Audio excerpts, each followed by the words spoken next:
DCM DK Shivakumar Delhi ಪ್ರವಾಸ ಹಿನ್ನೆಲೆಯಲ್ಲಿ ಡಿಕೆಶಿ ಆಪ್ತ ಶಾಸಕ ಶಿವಗಂಗಾ ಬಸವರಾಜ್ ಫುಲ್ ಖುಷ್. ಎಸ್, ಶುಭ ಸುದ್ದಿ ನಿರೀಕ್ಷೆಯಲ್ಲಿದ್ದೇವೆ ಎಂದ ಡಿಕೆಶಿ ಆಪ್ತ ಶಾಸಕ ಶಿವಗಂಗಾ.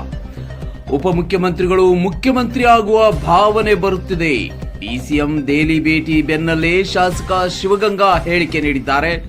ಸಿಹಿ ಸುದ್ದಿ ನಿರೀಕ್ಷೆಯಲ್ಲಿದ್ದೇವೆ ಅಂತ ಬಸವರಾಜ್ ವಿಶ್ವಾಸವನ್ನ ವ್ಯಕ್ತಪಡಿಸಿದ್ದಾರೆ. ಹೇಳಿದ್ದೆ ನಾನು, ಸೂರ್ಯ ಪಥ ಬದಲಾವಣೆ ಆಗ್ತದೆ ಸಂಕ್ರಾಂತಿ ಅಂತ. ಅದೇ ರೀತಿ ಪಥ ಬದಲಾವಣೆ ಸೂರ್ಯ ಆಯಿತು.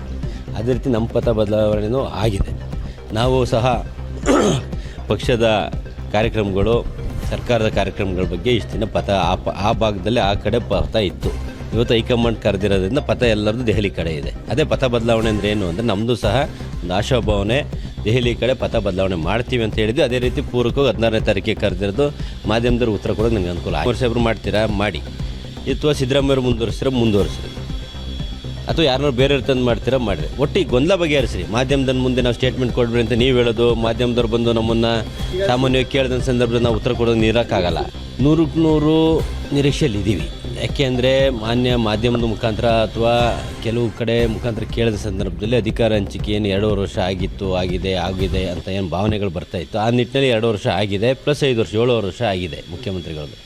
ಒಂದು ಅವಕಾಶ ನಾವು ಡಿ ಕೆ ಶಿವಕುಮಾರ್ ಸಾಹೇಬ್ರು ಮುಂಚಿಂದನೂ ಕೊಡಿ ಅಂತ ಮನವಿನೂ ಮಾಡ್ತಾಯಿದ್ವಿ. ಸುಮಾರು ಜನ ಶಾಸಕರು, ಸಚಿವರು ಸಹ ಮಾತಾಡಿದ್ದಾರೆ ಆ ಬಗ್ಗೆ. ಕೊಡ್ತೀರಾ ಕೊಟ್ಬಿಡಿ, ಕೊಡಲ್ಲ ಅಂತ ಹೇಳ್ಬಿಡಿ, ಕ್ಲಿಯರ್ ಆಗಿಬಿಡಲಿ ಅನ್ನೋದು ನಮ್ಮದೊಂದು ಭಾವನೆ.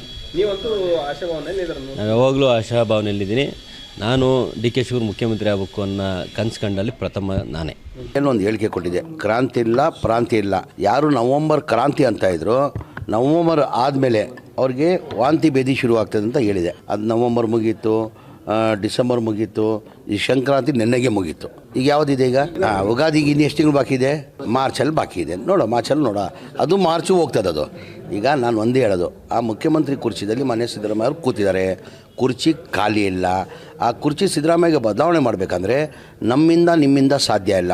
ನಮ್ಮ ಪಕ್ಷ ಹೈಕಮಾಂಡಿಂದ ಮಾತ್ರ ಸಾಧ್ಯ. ಮಲ್ಲಿಕಾರ್ಜುನ ಖರ್ಗೆಯಿಂದ, ಸೋನಿಯಾ ಗಾಂಧಿಯಿಂದ, ರಾಹುಲ್ ಗಾಂಧಿಯಿಂದನೇ ಸಾಧ್ಯ.